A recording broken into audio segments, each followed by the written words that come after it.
Good evening, I'm John Hart with the NBC Nightly News. Lech Wałęsa is home, arriving in Gdansk this evening in a four-car caravan escorted to his apartment by several bodyguards. For the last day and a half, since the Polish government announced it had released him from his confinement, Wałęsa has been nowhere to be seen. Wałęsa told the crowd of several thousand people waiting for him outside his apartment house, "We have to reach an agreement, but not on our knees." John Cochran reports the Polish government is still worried about Wałęsa's influence. Tonight, for the second night in a row, Polish authorities decided not to broadcast a television interview with Lech Wałęsa, an interview recorded yesterday morning as Wałęsa was being released from internment. The authorities apparently once again had second thoughts about allowing Poles to see the leader of their outlawed union, Solidarity. But excerpts of that interview have already leaked out to Western reporters, and in that interview, Wałęsa said he wanted to negotiate an agreement with the authorities, but he said he would not negotiate on his knees, and that any agreement must be a just and fair one.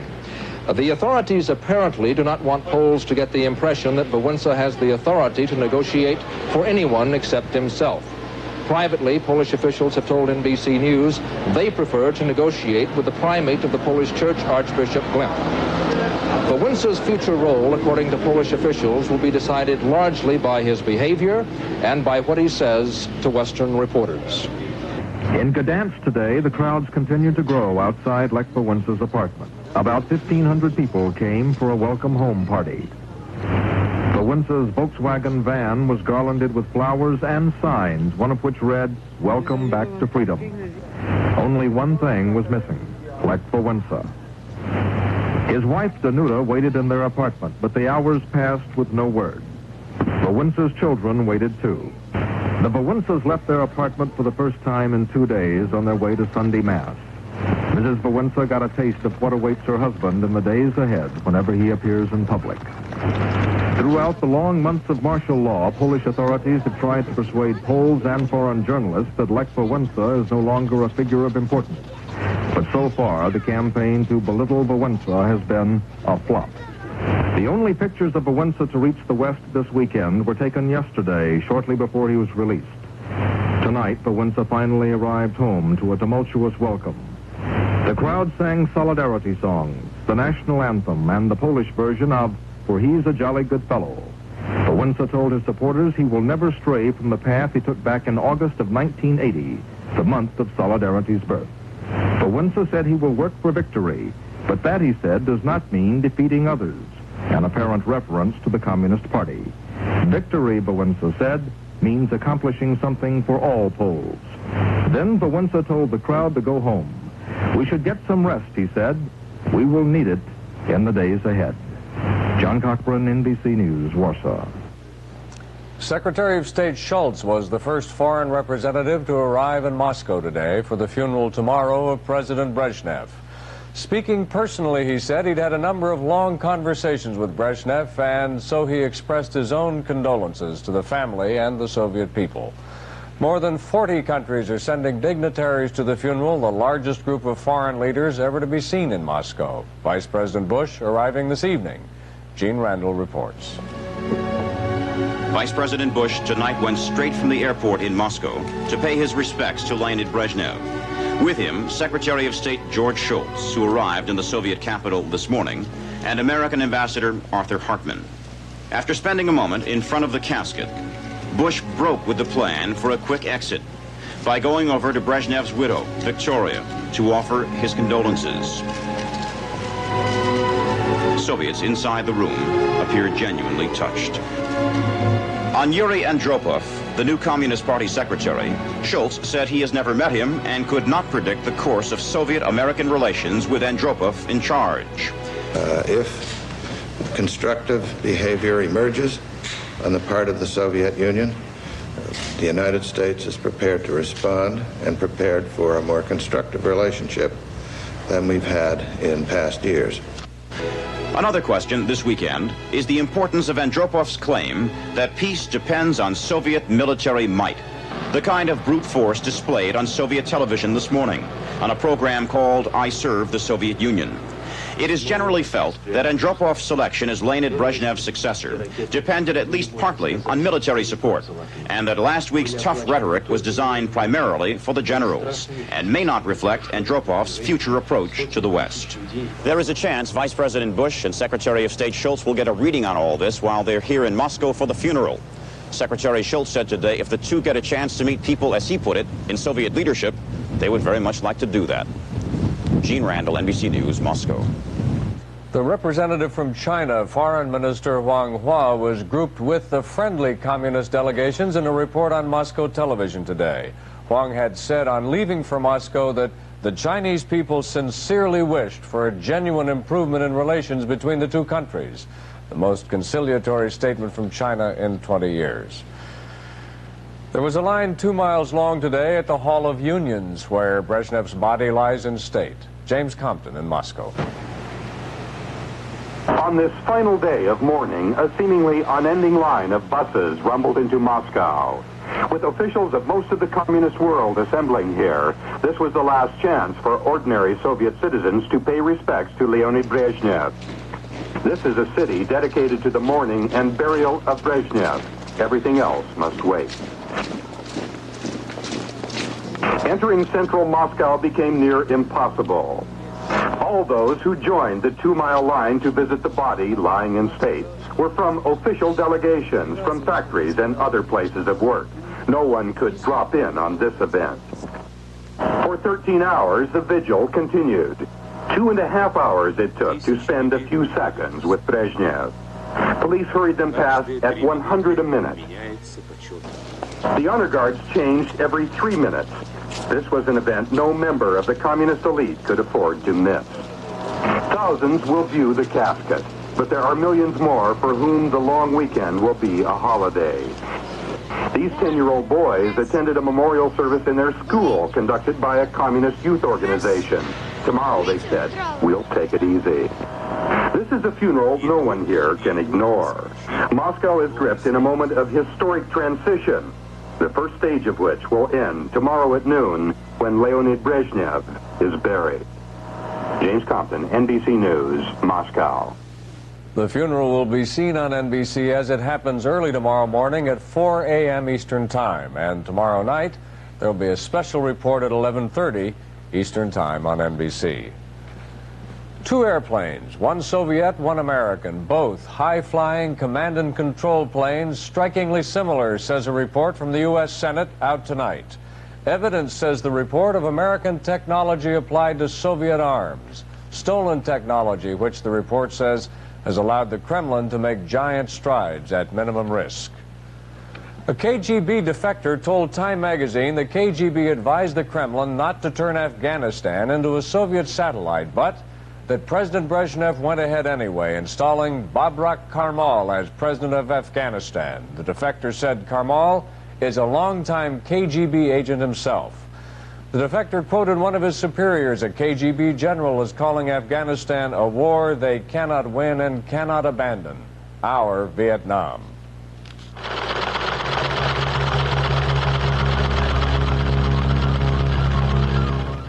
Sometimes things don't go your way, but there's always time to go far away. A silhouette time, travel on words of love. It's your own special time, so sit back and relax with Silhouette Romance. Each month there are 6 new Silhouette romances, and for teenagers, First Love, America's teenage romances.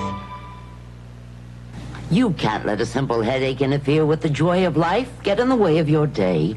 The joys of this world belong to the fighters. Let Anacin help you fight headache pain and win. I met with Anacin's research scientists. They told me how, very simply. Anacin helps block pain, just stops it, so you can forget about it. When it comes to pain, be a fighter. Anacin and Maximum Strength Anacin. Fight headache pain and win.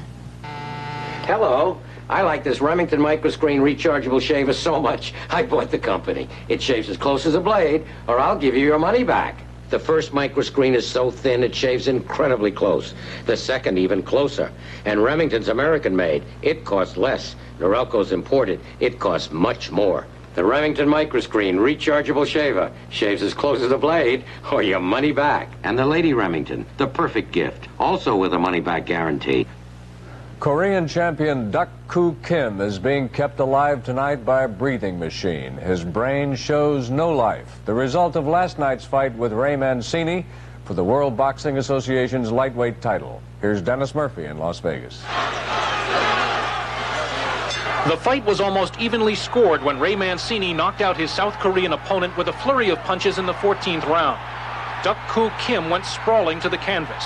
Mancini, the lightweight champion, celebrated his win, unaware that Kim left the ring unconscious. The 23-year-old boxer was rushed to a local hospital. He is being ventilated. A breathing machine is keeping him alive. This morning, Kim's surgeon said the fighter's brain was dead. A vein in Kim's head was ruptured, probably by the final punch. At 5 o'clock this morning, he took a significant deterioration to the point that I see no sign of any responsiveness at this time. The fighter's manager waited in the hospital halls. Win Chi Kim is also the young man's adoptive parent.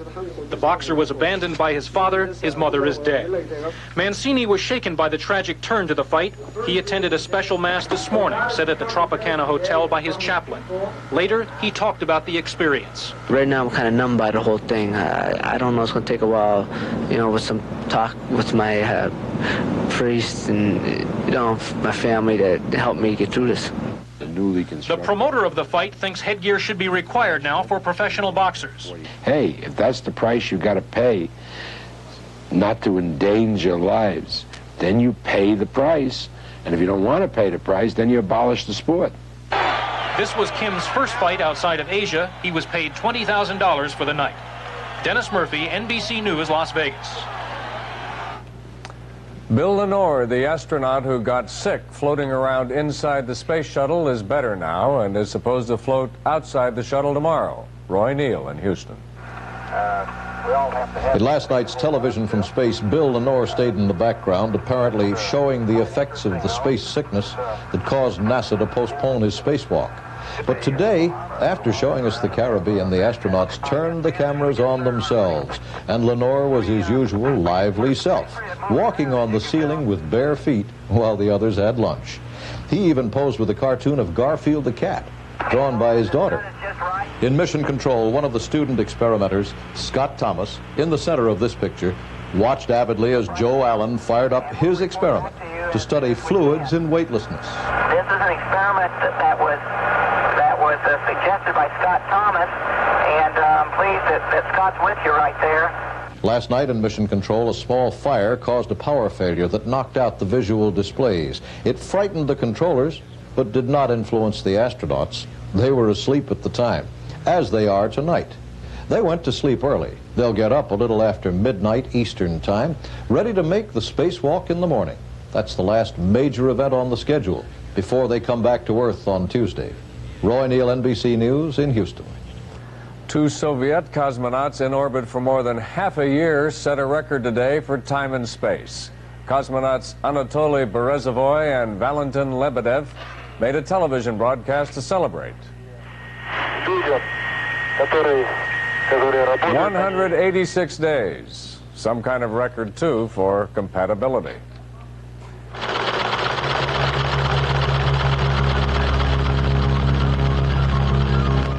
It's the oldest question in the world. What'll I have for dinner?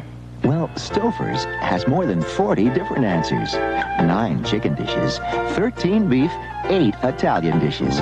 We've got crepes, Chinese dishes, Japanese, Swedish, and of course, American. So if you're looking for answers, you ought to be looking at Stouffer's. I know what I'm having for dinner. Stouffer's. Set yourself free. Set yourself free with Stouffer's. The news from the Bell system, any business with 40 telephones to 25,000 can start with the Dimension PBX and build an integrated information system. New add-on functions let you combine voice and data. manage energy, centralize message handling, distribute communications benefits, and carry over much of what you have when there's a new generation of Bell Business Systems to install. Talk to your Bell account executive about it. The knowledge business. Cut. Actor Lloyd Nolan for Super Polygrip. Some Hollywood glamour. Tuna on a seeded roll. You know, it's murder when these seeds get under your dentures. Ouch! That's why I've used Super Polygrip for years. The extra holding formula makes a tight seal between dentures and gums. Helps keep food out, dentures in. So, a Hollywood lunch is easy to chew. Super Polygrip helps keep food out, dentures in. Aliza Begin married Menachem Begin 43 years ago when she was 17. And in a recent interview, her husband, the Prime Minister of Israel, said he wasn't sure he could continue in public life if she died. She died last night. Begin in the United States for what was to have been a 10-day visit and a talk with President Reagan on Friday, rushed home from Los Angeles today. A Begin spokesman said he was confident the Prime Minister would remain in office. Israel's energy minister said today the explosion that killed 89 people in the Israeli military headquarters in Tyre, Lebanon last week was an accident, not sabotage. But the Israeli army says it still doesn't know what caused the explosion, that it may or may not have been a bomb. A car bomb went off in a Muslim village south of Beirut today, killing one person, the second car bomb in a Muslim town in 2 days. There have been a number of battles between Christian and Muslims in the mountains southeast of Beirut for several weeks. Archbishop John Roche, the head of the American Catholic bishops, said today he didn't like very much those recent statements that the American peace movement is manipulated by foreign agents. President Reagan made a statement like that at his news conference last week. Roche is among 300 bishops in Washington now for a debate on nuclear weapons. Roche saying today, if there was ever a group of people with a pretty good track record when it comes to loyalty, it is this body. Bob Abernathy reports in the Conference of Bishops debate. As the bishops arrived in Washington, pickets protested their proposed pastoral letter, but enough of the bishops feel so strongly about the danger of nuclear war that they begin debating tomorrow a pastoral letter that could risk their authority with many Catholics and is sharply opposed by the Reagan administration. Archbishop John Roche, president of the Conference of Bishops. I regard the nuclear issue as the major moral imperative of our time. I don't think that's an exaggeration. I really believe that that's true. The most controversial part of the document the bishops will vote on, probably next spring, deals with deterrence. Can you threaten one terrible evil in order to try to prevent an even greater one? We're saying that it is morally legitimate to possess sufficient deterrence to, in a sense, buy the time to negotiate seriously. But what the bishops call sufficient deterrence would be sharply limited. No war fighting, no superiority to the other side, no first strike weapons, and no new strategic weapons. Freezing at this point is something that will increase the danger of war. The moral aspects of it should be examined from that point of view. Catholic theologian Michael Novak makes the same complaint. They introduce an element of uncertainty, of doubt, of confusion. And thus, wanting to be peacemakers, they fall into the irony and maybe the tragedy of bringing war closer.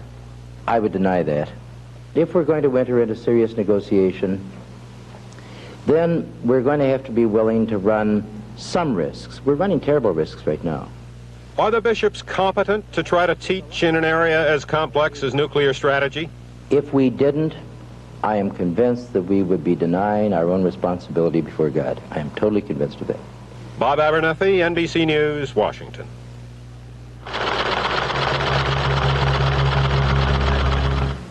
Stack up a lively sandwich. Cheese adds a slice of life. Pep up a livelier party. Cheese adds a slice of life. And a slice of flavor, a chunk of fun, a sprinkle of sunshine for everyone. Just add the cheese, it's sure to please. 'Cause cheese adds a slice of life. You can open up your world and make it shine. You can do it. You can squeeze that extra something out of life. Yes, you can. You can set a goal and do it. Add your own style to it. It's your world. It's your life. It's your time. Every minute you can do it. Every day. Yes, you can. You can grow in your own way. You can do it. And we like to help. Visa. Arthritis pain sufferers. Do you know millions of you can take aspirin, even if your stomach is aspirin sensitive, because there's Ecotrin. Look, Ecotrin is not the aspirin substitute. It's aspirin. But Ecotrin helps protect you from aspirin stomach upset with this orange safety coating. Now you can take what doctors recommend most for minor pain, aspirin. But without all aspirin stomach upset, Ecotrin, it's strong. It's orange. The Federal National Mortgage Association, Fannie Mae, which supplies more home mortgage money than anyone else, said today it's going to lay out even more money for mortgages, which should bring the rates down, in some cases to less than 10%. Very good news for real estate agents meeting tonight in San Francisco, worrying about the worst sales in 50 years. David Burrington reports. For their convention, realtors picked the city with the highest home prices in the country. Sales here and elsewhere are down more than 50% over the past 4 years. New housing starts have been even more depressed. This has meant tough times for real estate salesmen. About 20% of them have simply given up. Because they simply can't afford it. Those still hanging on heard President Reagan, in a pre-recorded greeting, urge patience. Patience is a very hard virtue to counsel in the face of hardship. I know that. But I also know we are making genuine progress. Association leaders pointed out that sales did pick up last month. I do think there are reasons why we can expect better times from now on through 1983 and 1984.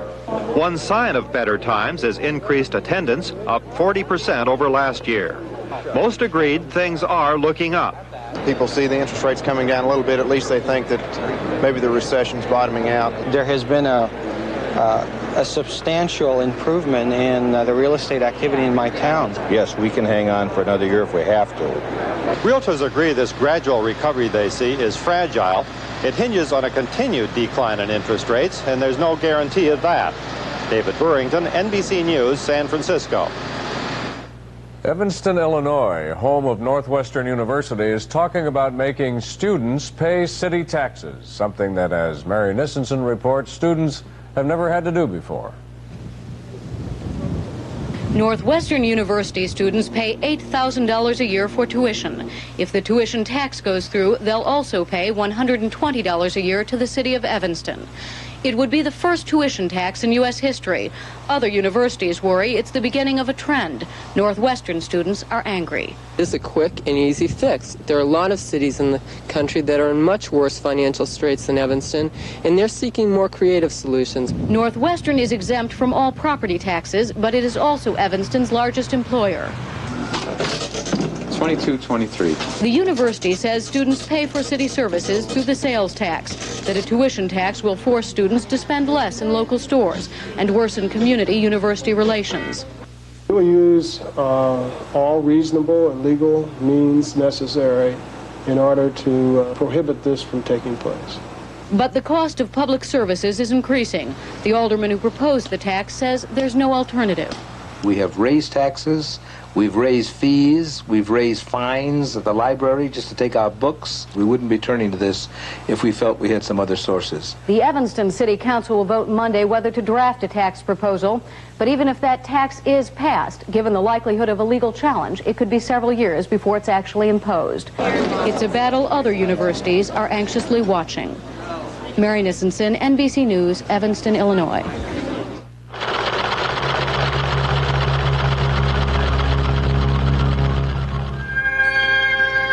Whirlpool is about to show you something in appliance quality you may never have seen before. A refrigerator that monitors itself to help you protect your food. A microwave oven that uses a built-in computer to simplify your cooking. A dishwasher you can program to start hours later. A laundry pair with electronic controls for today's fabrics. The benefits of solid-state technology, plus the Whirlpool promise to stand behind them. All to make your world a little easier.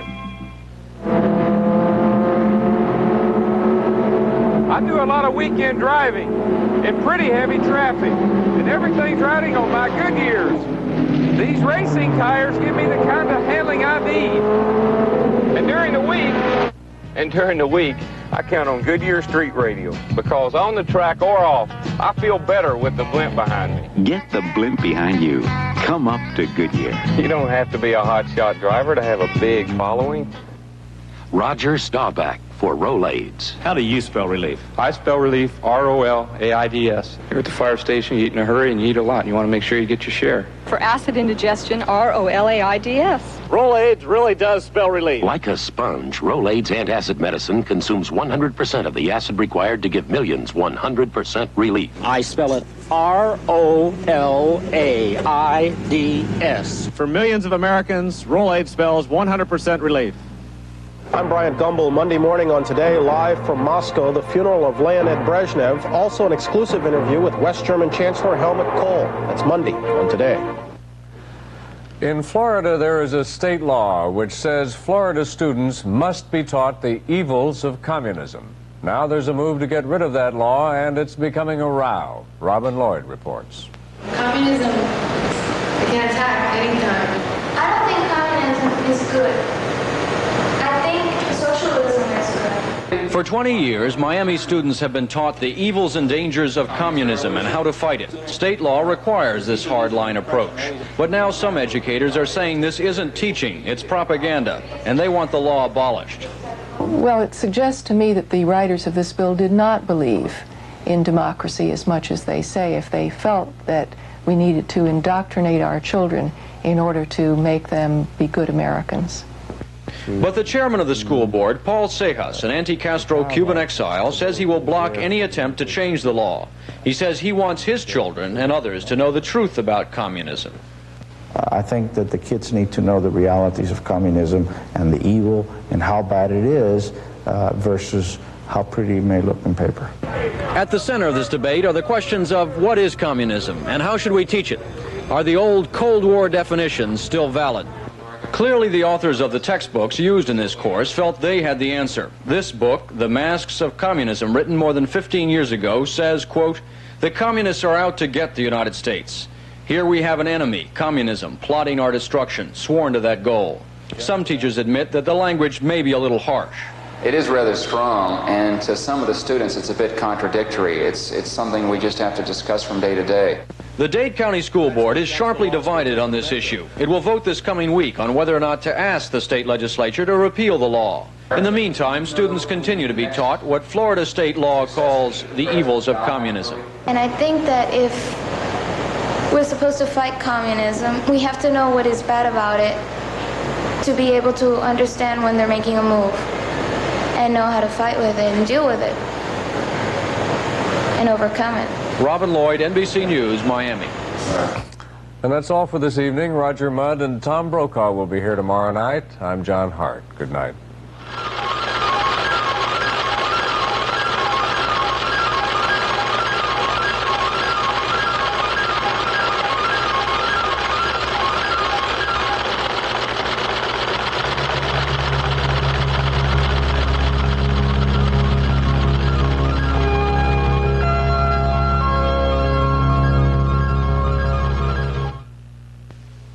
Tonight on NBC Sunday Night at the Movies. Brooke Shields is the girl. Christopher Atkins is the boy. Two shipwrecked teenagers struggling for survival on a savage island. Coming face to face with their innocence and desire. The network television premiere of The Blue Lagoon at a special time tonight at 8, 7 Central and Mountain. Get a head start early today. Get a fast update on all the news since you went to bed. Get what you need to know when you need to know it. Get news, get business, get sports, get weather, get the issues, get the answers. Get it fast, get it early. Get it on Early Today with Jane Pauley, Brian Gumbel, and Willard Scott. And at 5:30, get 90 minutes of The Ralph Emery Show with music, traffic reports, local news, and weather.